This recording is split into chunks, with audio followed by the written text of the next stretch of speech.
ሰው እስኪ ምንድነው ብላችሁ እስኪ ጠይቁ። እኔ እኮ ሰው ነኝ ብላችሁ አስባችሁ? እኛ የክርስቶስ መታወቂያ ነን። ሰዎች ክርስቶስን የሚያውቁት እኛን አይተው ነው ማለት ነው። ሰሪነታችን የማን መታወቂያ ነን? ያጋንንት መለያየትን የሚሰራ ጋኔን ነው። በነፍሰ ገዳይነታችን የማን መታወቂያ ነን? የጋኔን። ውሸታውን ኖርማል ነው አይደለም? ለእናንተ ውሸት ኖርማል ነው። አሁን ሰው መዋሸት እዚህ ጫፍ ላይ ደርሻለሁ ይላል። ገና ስንት ኪሎ ሜትር ተቀምጦ። እኛስ ከዚህ ለመዳን ምን ማድረግ አለብን የሚለውን የምንማማራው እንግዲህ ስለ ውሻ ተፈጥሮ በቅዱስ መጽሐፍ የተጻፈውን ጥቂት ነገር እነግራችኋለሁ። ውሻ በቤተ ክርስቲያን ለብዙ ትርጉም ነው የሚውለው። በሰይጣን ይተረጎማል። ከሃይማኖት ባፈነገጡ ወንድሞቻችን ወይም ከፍለው በሚያምኑ መናፍቃን በእነሱ ይተረጎማል። በሰይጣን ይተረጎማል። በቅዱሳንም ይተረጎማል ውሻ ማለት ነው። በምዕመናንም ይተረጎማል ውሻ። እንደዚህ ያስባለውን ምን እንደሆነ እነግራችኋለሁ። በቅዱሳን ሲመሰል ውሻ በቅዱሳን ሲመሰል አንድ መልካም ጠባይ አለው።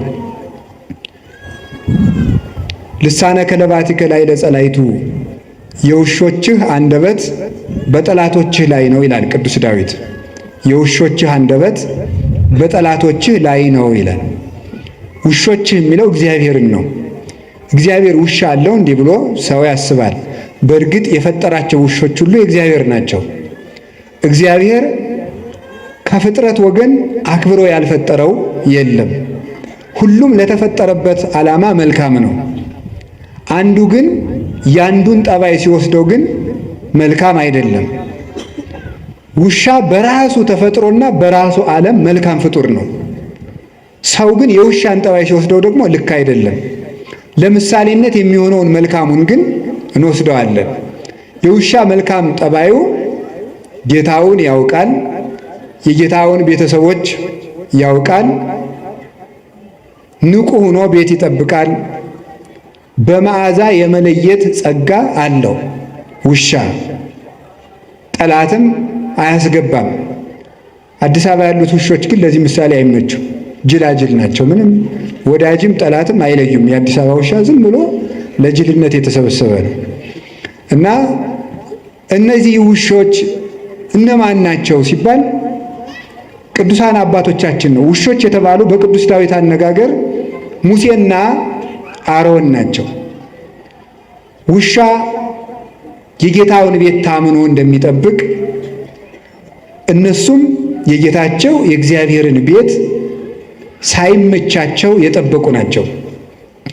ውሻ ሰው ባረፈበት ሰዓት፣ በማይመች ሰዓት በሌሊት ጦር ይወረወርበታል፣ ድንጋይ ይወረወርበታል፣ ሌላም ነገር ይደረግበታል። በዚያ ሰዓት ግን ለሰዎች ቤዛ ሆኖ መከራ እየተቀበለ ሲጮህ ቤት ሲጠብቅ ለሰዎች እረፍት ሰጥቶ ያድራል።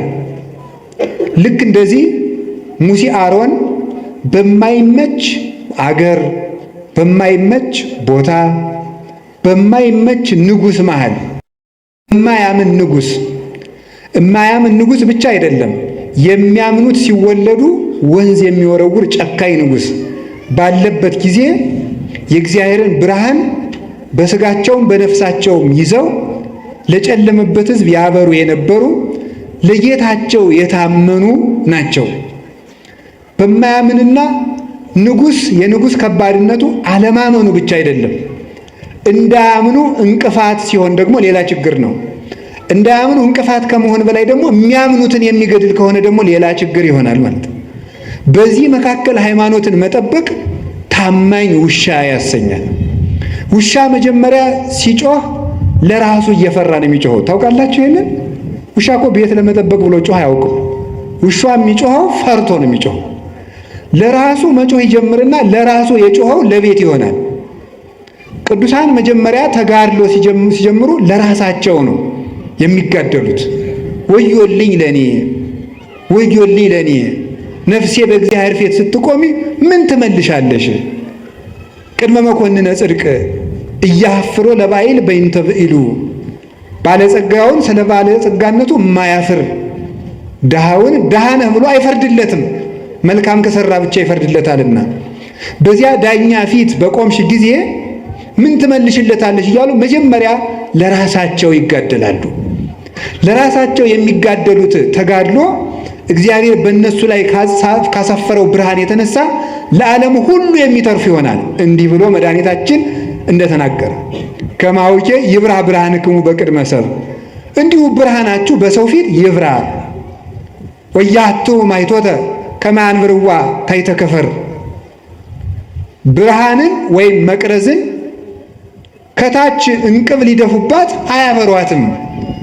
አላ ያነብርዋ ዲበ ተቋማ ወታበርህ ለኩሉ፣ መቅረዝን መብራትን ከመቅረዟ ላይ አስቀምጠው ለሁሉ እንድታበራ ያደርጓታል እንጂ። እንዲሁ ክርስቲያኖችን ቅዱሳንን እግዚአብሔር በራሳቸው ክብር ብቻ ሰውሮ አያስቀራቸውም። እንዲገለጡ ብርሃናቸው ለሰው እንዲተርፍ ያደርጋቸዋል። ለነሱ ከበራላቸው በኋላ በእግዚአብሔር ብርሃን ከታተሙና በዚህ ከተቀደሱ በኋላ ለሌላው ይተርፋሉ እና ተራቡም ተጠሙም፣ ተናቁም ተከበሩም፣ ተደመጡም አልተደመጡም የጌታቸውን ቤት የሚያገለግሉ ቅዱሳን ታማኝ ውሾች ይባላሉ። በማይሰማ ሕዝብ መሃል አሁን እኮ ተመልከቱ፣ ንጉሡ ከሃዲ ሕዝቡም ከሃዲ ሲሆን ችግር ነው። አሮንና ሙሴ ታማኝ ውሾች ያሰኛቸው ከዚህ የተነሳ ነው። ንጉሡ ከሃዲ፣ እስራኤልም ከሃዲ ናቸው። ወደ ፈርዖን እንዳይሄዱ ሕዝብ ይዘው ወጥተዋል። ደግሞ የእግዚአብሔር ሆኖ የፈርዖን አይኮንም። ሕዝቡ ደግሞ የባስ ዱባ ብንበላ የሚሻለንን ከነበርንበት ሀገር አወጣችሁ በረሃብ አስበልታችሁ ልንቀሩ ነው ብሎ አንገተ ደንዳና የሆነ ጨካኝ ሕዝብ ነው። እንዲያውም አባታችን ርዕሰ ነቢያት ሙሴ አንድ ቀን እንዲህ ብሏል፣ ይህንን ሕዝብ በውኑን የፈጠርኩትን? ተው እግዚአብሔር ሆይ ተው፣ ሕዝቡን አትቅሰፍ። ሰው ራሱ አንተን ያመሃል አለ። ያመሃል ይሄ ሕዝብ ጣዖት እያመለከ ሲታስቸገረኝ ላጠፋው ነው ቢል እግዚአብሔር ተው አንተን ያመሃል። እግዚአብሔር እንዳይታማ የሚቆረቆር ነበረ ሙሴ። ከዚያ ምን ብሎ ነው የሚቆረቆርለት? በረሃ አውጥቶ ሲያበላ ማብላት ሲያቅተው ጊዜ በመቅሰፍት ፈጃቸው ይለዋል። ስለዚህ መመገብ የማይችል ፈጣሪ ብለው ያመሃል፣ ተው አትፍጃቸው ብሎ ለአምልኮቱ ተቆርቆሮ ድንጋይ ይዘው ሊወግሩት ለሚመኙ ሕዝብ ለነሱ ለእግዚአብሔር አምልኮት ይቀና ነበረ። እኛ ለእግዚአብሔር እንደው አሁን እግዚአብሔር ይታማል፣ እግዚአብሔር ይሰደባል ብሎ የሚያስብ ሰው አለ? ወበእንቲአክሙ ይጸርፉ ለአሕዛብ፣ አሕዛብ ላይ ለስመ እግዚአብሔር፣ በእናንተ ምክንያት አሕዛብ የእግዚአብሔርን ስም ይሰድባሉ ይላል ቅዱስ ጳውሎስ። አስቀድሞ ኢሳይያስ የተናገረው ነው። በእናንተ ምክንያት አሕዛብ እግዚአብሔርን ይሰድቡታል። ምን ብለው ነው የሚሰዱት? አሕዛብ በክርስቲያን ምክንያት እግዚአብሔር ይሰድባሉ። ምን ብለው ነው የሚሰድቡት? ክርስቲያኖች ኃጢአት የሚሰሩ ለምንድን ነው ተብሎ ሲጠየቅ አምላካቸው ኃጢአት የሚወድ ስለሆነ ይሆናል ብለው ነው የሚሰዱት ማለት ነው። አምላካቸው ኃጢአት ስለሚወድ ነው ኃጢአት የሚሰሩ ብለው በዚህ ምክንያት እግዚአብሔር ይሰደባል። እግዚአብሔር እንዳይሰደብ ብለው በእውነቱ ማለት ነው። ጽድቅ መስራት እንኳን ባይሆንልን እግዚአብሔር እንዳይሰደብ ብለን እንኳን መልካም መሆን አለብን በእውነቱ ማለት ነው። እግዚአብሔር እንዳይሰደብ የእኛን ተውት፣ እኛ ባንድን እንኳን ፈጣሪን እንኳን እኮ ለእግዚአብሔር ለትልቅ ሰው ተብሎ እኮ ጥሩ ስራ ይሰራል።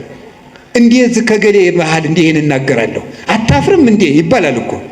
እግዚአብሔርን ፊታችን አስቀምጠን እግዚአብሔር እጅ ላይ ሆነን በእግዚአብሔር መሰረት ላይ ቁመን እግዚአብሔርን ጣራ አድርገን በእግዚአብሔር መሃል ሆነን በእግዚአብሔር ፊት ሆነን እንዲሆነን እግዚአብሔርን እናሰድባለን ብለን ከክፋት አለመመለሳችን ምን አይነት ይቅርታ ይደረግልናል? ለኛ እግዚአብሔርን መፍራት አቅቶን እግዚአብሔርን ያሰደብነው እኛ አይደለንም ወይ?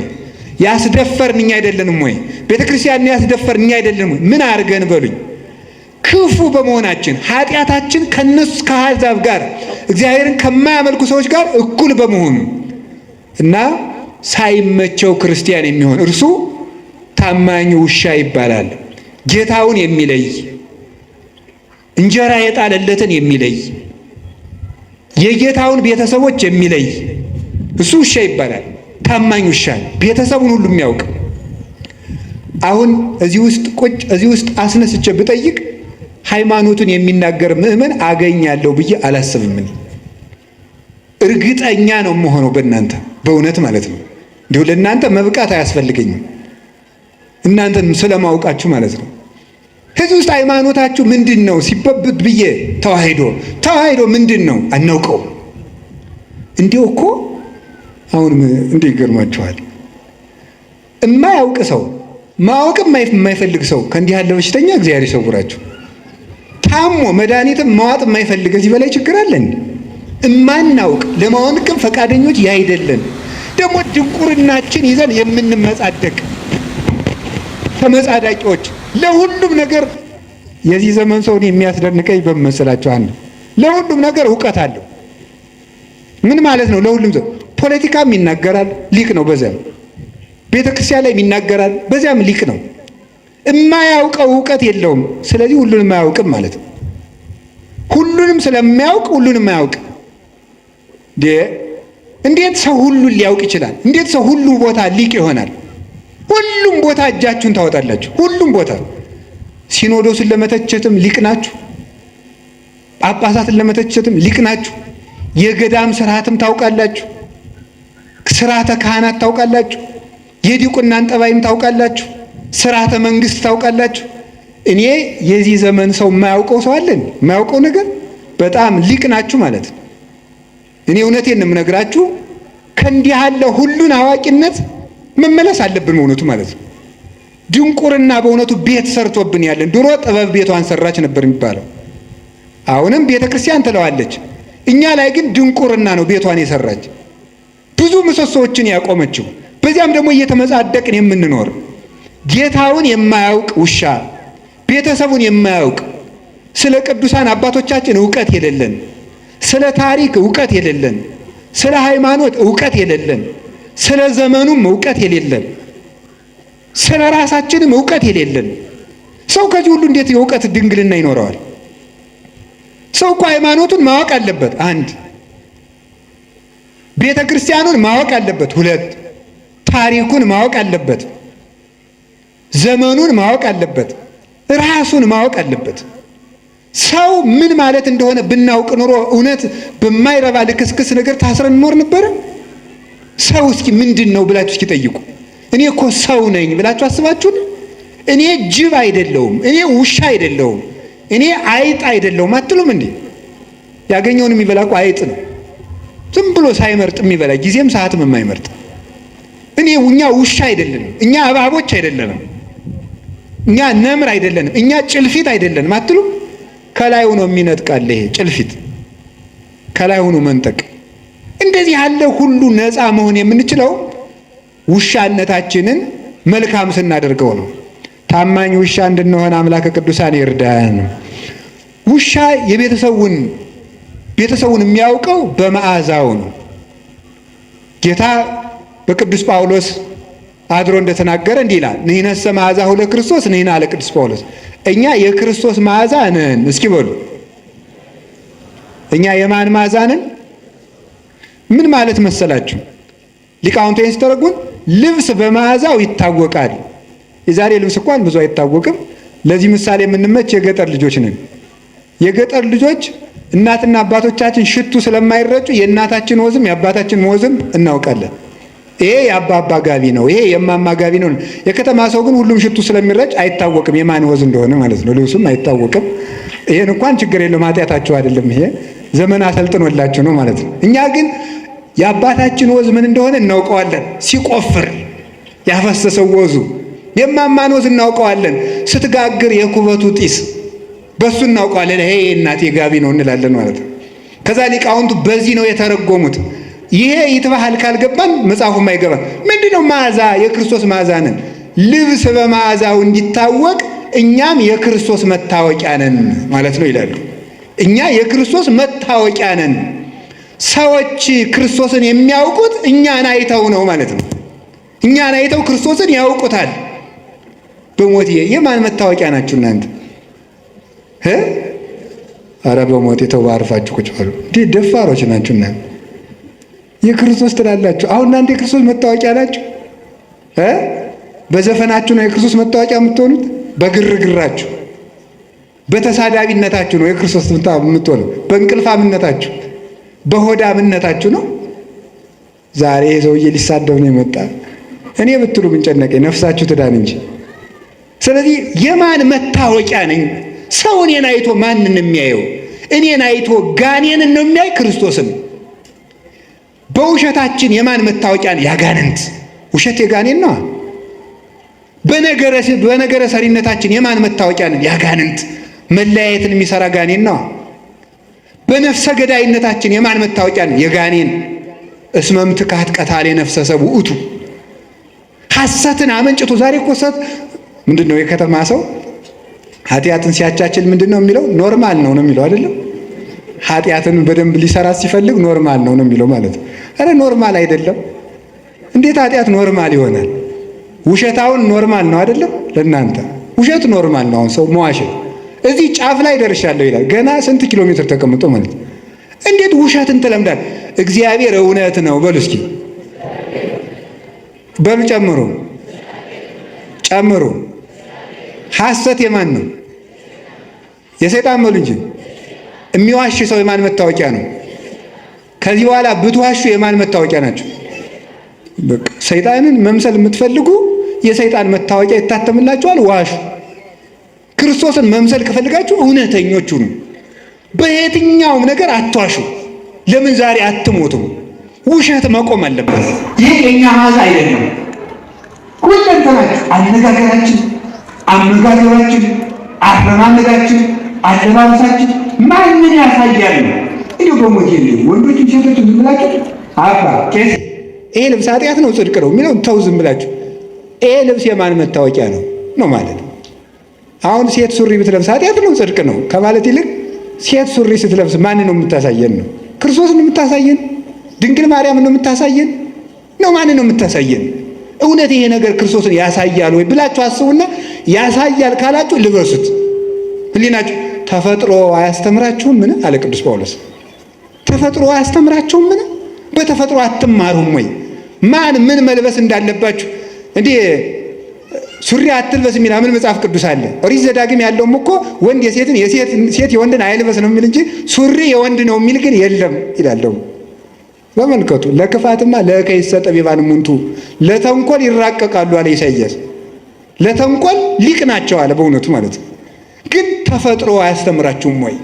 ስለዚህ ስትናገሩ ስትሳደቡ ቆይ ኋላ እመጣበታለሁ። የማን ማዛ ናችሁ? ንግግራችሁ ማንን ነው የሚገልጠው? የባለ ትዳሮች ትዳር እውነት ክርስቶስን ነው የሚያሳየው ወይ? የካህናት ክህነት፣ የዲያቆናት ዲቁና ማንን ነው የሚያሳየው? ክርስቶስን ለማሳየት ነው ወይ የምናስቀድሰው? ክርስቶስን ለማሳየት ነው ወይ የምንቀድሰው? የምትማሩ የምትኖሩት ማን ልታሳዩ ነው? ዘራችሁን ልታሳዩ ነው? ከጀርባችሁ ያለውን ሰው ልታሳዩን ነው? ክርስቶስን ልናሳይ የተፈጠርን ሰዎች ነን። ሰዎች እኛን አይተው እግዚአብሔርን ማየት አለባቸው። በእኛ አውሬነት መታየት የለበትም። በእኛ ሰይጣንነት መታየት የለበትም። እንዲህ ያለውን ነገር እንድናሳይ አምላከ ቅዱሳን ይርዳን።